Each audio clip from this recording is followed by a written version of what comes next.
मैं क्या कहते हैं नूर नगर में रहती हूँ। अगर ये झुग्गी आप तोड़ दोगे तो मैं इसके बाद कहाँ जाऊँगी। और मैं घरेलू काम करती हूँ, 1000 रुपये महीना।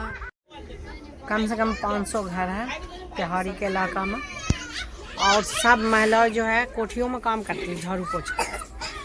से विश्वास है कि हम लोगों को राहत मिलेगी और ज़रूर हम लोगों के गरीब लोगों की सुनेंगी को।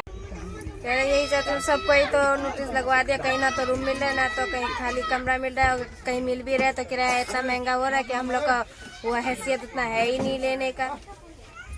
और बच्चे हैं छोटे छोटे, मैं कहाँ जाऊँ, अभी घर तोड़ने वाली है। अभी हम लोग मिल नहीं रहा है कहीं झुग्गी जो रहेंगे बच्चे लेके।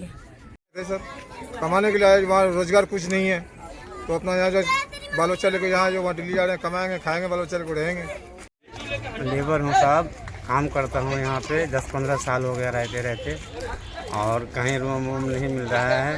तो इसके लिए हम सब चिंतित हैं कि यही लोग नहीं बचेंगे तो सारा काम करने वाले इधर उधर हो जाएंगे, इनका ना कोई रोजगार भी छिनेगा, घर भी छिनेगा। तो सरकार को चाहिए कि इनका इंतजाम करे कहीं पहले, और उस वक्त तक बिल्कुल घर तोड़ना मुझे लगता है कि नहीं होना चाहिए जब तक। नगर की बस्ती पे नोटिस जारी किया है और यहाँ की बस्ती के लोग बहुत परेशान हैं, बड़े पस्ता हालत में हैं। तो सरकार को इनके लिए कुछ इंतजाम करना चाहिए, इस तरीके से नोटिस अपना वापस लेना चाहिए और इसके लिए अपने फैसले को फिर से कंसीडर करना चाहिए। बिल्कुल नहीं है। यहाँ जो 10,000, 12,000, 15,000 की जो आबादी है, और यहाँ छोटे छोटे मोहल्ले हैं, एरिया है, कॉलोनी है, जहाँ पहले से ही घर खाली नहीं है यूनिवर्सिटी होने की वजह से।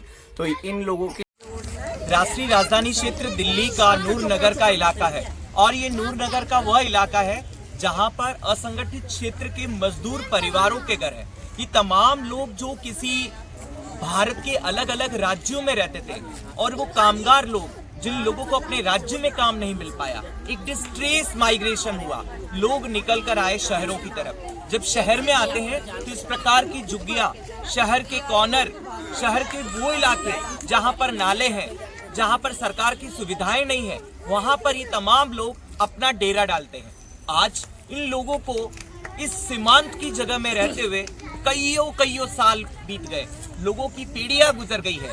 आज अचानक यकायक उत्तर प्रदेश का सिंचाई विभाग नोटिस जारी करता है कि तत्काल इन घरों को 2 दिन में खाली कर दिया जाए।